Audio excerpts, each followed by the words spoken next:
Good morning friends. In this video, we are going to study the remaining information about question tag. In the first video, various information, various rules we studied in detail. Today in this video, the rest of the rules about question tag we will study. Friends, बऱ्याच वेळी question tag या प्रश्नासंदर्भात compound sentence दिलं जातं, संयुक्त वाक्य दिलं जातं आणि संयुक्त वाक्यामध्ये कर्ता अनेक वेळी एकच असतो. अशा वेळी अशा वाक्याचा क्वेश्चन टॅग कसा द्यायचा हे आपण एका उदाहरणाच्या मदतीने पाहूया. Sameer not only work hard but also pass the exam असं वाक्य आहे. या ठिकाणी नॉट ओनली आणि बट ऑल्सो यानं दोन वाक्य जोडलेली आहेत. समीर वर्क हार्ड आणि समीर पास द एक्झाम अशी दोन वाक्य नॉट ओनली आणि बट ऑल्सो यांनी जोडलेली आहेत.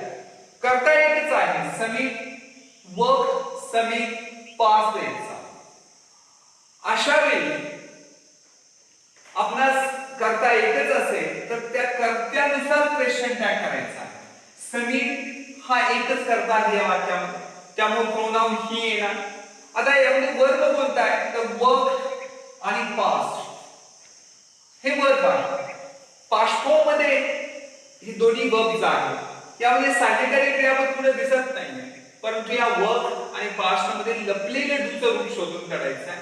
ज्यावेळी सेकंड फॉर्म मध्ये क्रियापद असतं त्यावेळी त्यामध्ये डीड हे सहाय्यकारी क्रियापद असतं. डीड वर्क म्हणजे वर्क, डीड पास म्हणजे पास. अशा पद्धतीने डीड हे सहाय्यकारी क्रियापद आहे. आपण घेतलं डीड, आता त्याला नॉट जोडायचा असतो. वाक्य जर होकारदर्शक असेल तर नॉट जोडायचा आणि वाक्य नकारदर्शक असेल तर नॉट जोडायचा नाही. वाक्य कसलं आहे?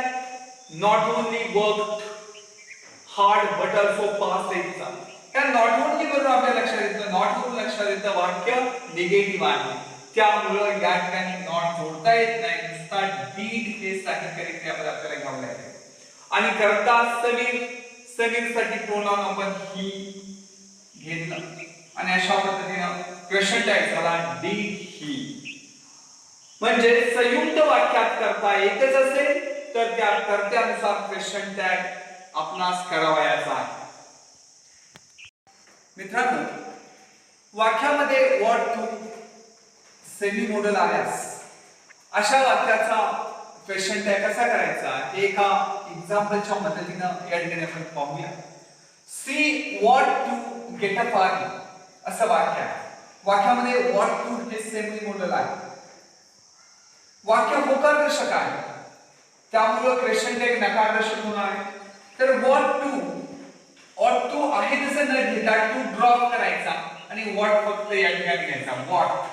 तर वाक्य होकारदर्शक आहे त्यामुळे व्हॉटला नॉट जोडायचा. व्हॉट प्लस नॉट वॉटन असा कॉन्ट्रॅक्टेड फॉर्म झाला वॉटन आणि करता सी पुढे घ्यायचा वॉटन सी. अशा पद्धतीने she ought to get a party oughtn't she असा क्वेश्चन टॅग तयार होतो. फ्रेंड्स, अनेक वेळा वाक्य पॅसिव्ह वॉइस मध्ये असतं आणि वाक्य जर पॅसिव्ह वॉइस मध्ये असेल तर क्वेश्चन टॅग कसा लिहायचा, काय लिहायचा हा अत्यंत महत्त्वाचा भाग आहे. जरी वाक्य पॅसिव्ह वॉइस मध्ये असलं तरी देखील क्वेश्चन टॅग मात्र ऍक्टिव्ह वॉइस प्रमाणेच लिहायचं असतं. या ठिकाणी पहा, a letter is written bye.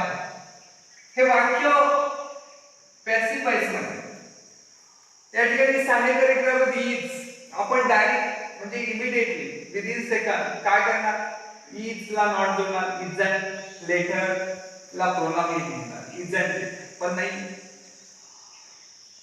तर या वाक्याचं आपल्याला पॅसिव्ह करावं लागेल, ऍक्टिव्ह करावं लागेल. A letter is written by her, so active one she writes a letter असं होतं. ऍक्टिव्ह पॅसिव्ह वॉइस हा घटक स्टडी करत असताना आपण बघितलेला आहे. ऍक्टिव्हचं पॅसिव्ह कसं करायचं, पॅसिव्हचं ऍक्टिव्ह कसं करायचं. आपण ह्या पॅसिव्हचं ऍक्टिव्ह केलं सी राईट्स द लेटर. हर इथे घेतलं, हरचं रूपांतर सी मध्ये झालं. इज रिटनचं रूपांतर राईट्स मध्ये झालं. आणि या ठिकाणचा हा ऑब्जेक्ट आहे लेटर ते इथे घेतलं. She writes the letter. आता या ठिकाणी राईट्स मध्ये डज हे सहाय्यकारी क्रियापद आहे. डज. त्यामुळे आपण डज घेतलं बघा. डज वाक्य होकारदर्शक आहे, त्याला नॉट जोडलं. डज नॉट, डझंट असं झालं. आणि कर्ता सी आहे म्हणून आपण सी घेतलं. अशा पद्धतीने या वाक्याचा क्वेश्चन टॅग डझंट सी झाला. परंतु तो कशा पद्धतीने केला, कशाच्या आधारे केला, तर ह्या सी राईट्स द लेटर हे वाक्य गृहीत धरून आपण ते डझंट सी हा क्वेश्चन टॅग लिहिला आहे. म्हणजे काही नसेल की वाक्य पॅसिव्ह वॉइस मध्ये असते, परंतु क्वेश्चन टॅग मात्र ऍक्टिव्ह वॉइस प्रमाणेच करावा. देअर, टू, नीड टू ही सेमी मोडल्स आहे. याची कल्पना तुम्हाला आहे. आपण अगदी सुरुवातीलाच बघितलं सेमी मोडल्स कोणती, मोडल्स कोणती, प्रायमरी ऑक्झिलरी वर्ब्स कोणती. तर डेअर, नीड या सेमी मोडलचा वापर जर मुख्य क्रियापद म्हणून केल्यास वाक्याचा क्वेश्चन टॅग डू, डज किंवा डीड घेऊन करावा. बघा, she dares to climb the Sahyadri.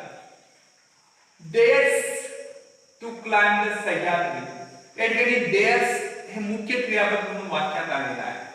या ठिकाणी सहाय्यकारी क्रियापद डज हे यामध्ये लपलेलं आहे. डज डेअर म्हणजे डेअर्स. आणि वाक्य होकारार्थी आहे म्हणून टॅग नकारदर्शक करायचा आहे. सहाय्यकारी क्रियापद डज घेतलं, त्याला नॉट जोडला. डझंट या ठिकाणी कर्ता सी आहे, प्रोनाउन सी आहे.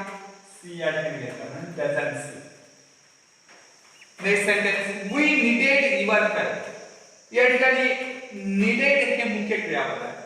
या ठिकाणी लपलेलं सहाय्यकारी क्रियापद डीड आहे, कारण त्याने भूतकाळात आहे. भूतकाळाचं मुख्य क्रियापद असेल तर डीड हे सहाय्यकारी क्रियापद त्यामध्ये असतं. डीड नीड म्हणजे नीडेड म्हणून डीड या ठिकाणी घेतलं. डीड सहाय्यकारी क्रियापद.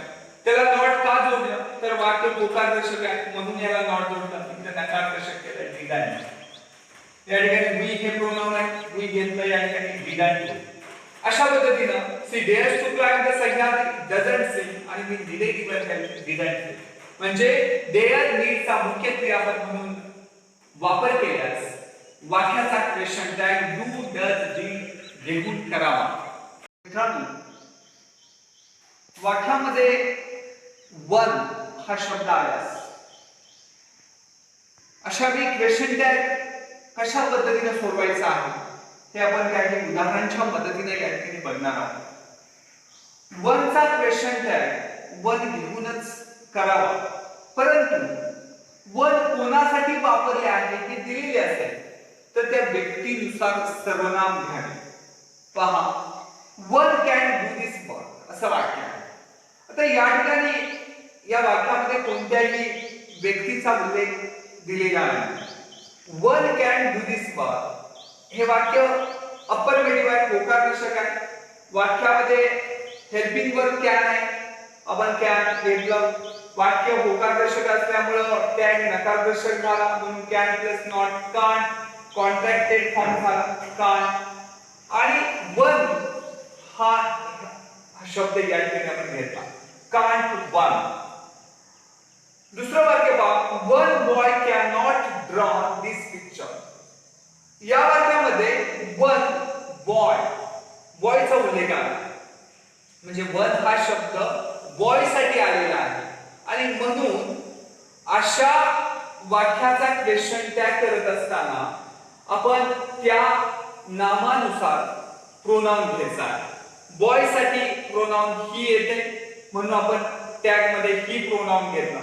सहाय्यकारी क्रियापद कॅन आहे पण वाक्यामध्ये नॉट आहे त्यामुळे वाक्य नकारदर्शक आहे. त्यामुळे क्वेश्चन टॅग होकारदर्शक येणार म्हणून कॅन प्लस नॉट होणार नाही, नुसतं कॅन येणार. आणि प्रोनाउन आपण बॉय साठी ही घेतला, कॅन ही. म्हणजे पहिल्या वाक्यामध्ये आणि दुसऱ्या वाक्यामध्ये फरक तुमच्या लक्षात आला असेल. पहिल्या वाक्यामध्ये वन कोणत्याही नामासाठी आलेला नाही, कोणतेही नाम इंडिकेट करत नाही. दुसऱ्या वाक्यामध्ये वन बॉय बॉय हा शब्द आलाय, नाम आलाय आहे, त्यामुळे बॉय साठी आपण ही घेतला. पहिल्या वाक्यामध्ये कोणतंही असं स्पेशल नाउन आलेलं नाहीये, म्हणून आहेच वन आपण घेतलं. त्यामुळं वनचा क्वेश्चन टॅग वन घेऊनच करावा, परंतु वन कोणासाठी वापरला आहे? दुसऱ्या वाक्यामध्ये वन बॉय साठी वापरले म्हणून ही घेतला. वन कोणासाठी वापरले आहे हे दिलेले असेल तर त्या व्यक्तीनुसार सर्वनाम घ्यावे. जर याच वाक्यामध्ये वन गर्ल असतं तर कॅन सी आलं असतं, अशा पद्धतीने तो बदल झाला असता.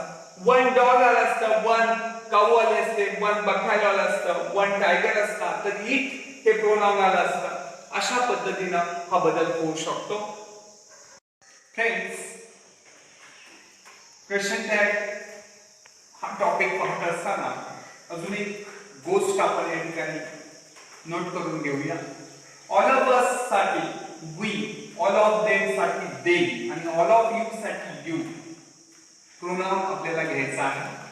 तर वाक्यामध्ये ऑल ऑफ अस असेल, ऑल ऑफ अस आल्यास क्वेश्चन टॅग मध्ये वी प्रोनाउन घ्यावं. वाक्यामध्ये ऑल ऑफ देम आल्यास क्वेश्चन टॅग मध्ये दे प्रोनाउन घ्यावं आणि ऑल ऑफ यू वाक्यात आल्यास यू हे प्रोनाउन क्वेश्चन टॅग मध्ये घ्यावे. All of us can do this work, all of us can do this work. या ठिकाणी ऑल ऑफ अस आलेला आहे आणि त्यामुळे आपण वी हे प्रोनाउन घेतलेला आहे.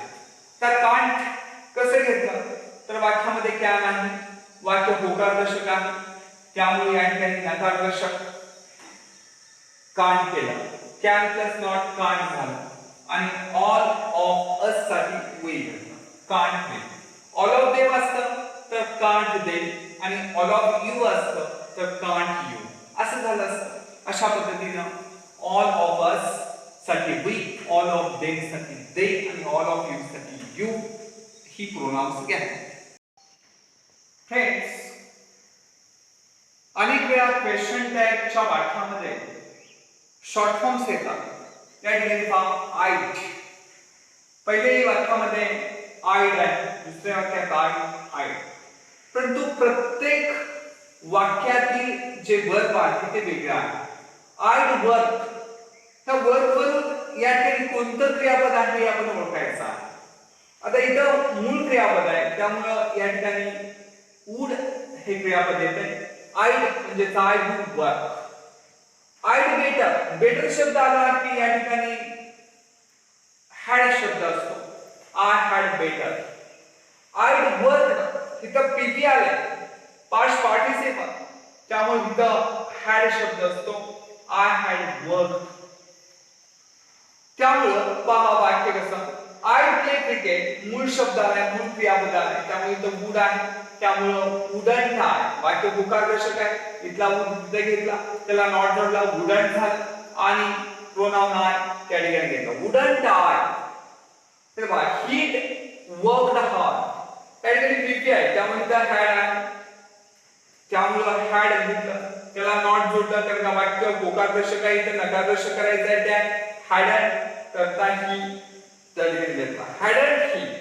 अशा पद्धतीनं शॉर्ट फॉर्म जरी आला तरी काय आहे, वुड आहे काय हॅड आहे हे आपल्याला आयडेंटिफाय करता आलं पाहिजे. ते कशावरून करायचं तर पुढच्या शब्दावरून करायचं. मूळ शब्द आला तर वुड असेल, बेटर शब्द आला हॅड असेल, पीपी असेल तर हॅड असेल. अशा पद्धतीने क्वेश्चन टॅग करावा. Friends, till now we studied many important things related to question tag. All of you must study all these important things. All of you must solve maximum examples based on question tag. After solving many examples, definitely you will get confidence. In your mind, all rules will be set. There will be perfection of all rules related to question tag. Then it will be very easier to solve the questions based on question tag. I wish you all the best. Thank you.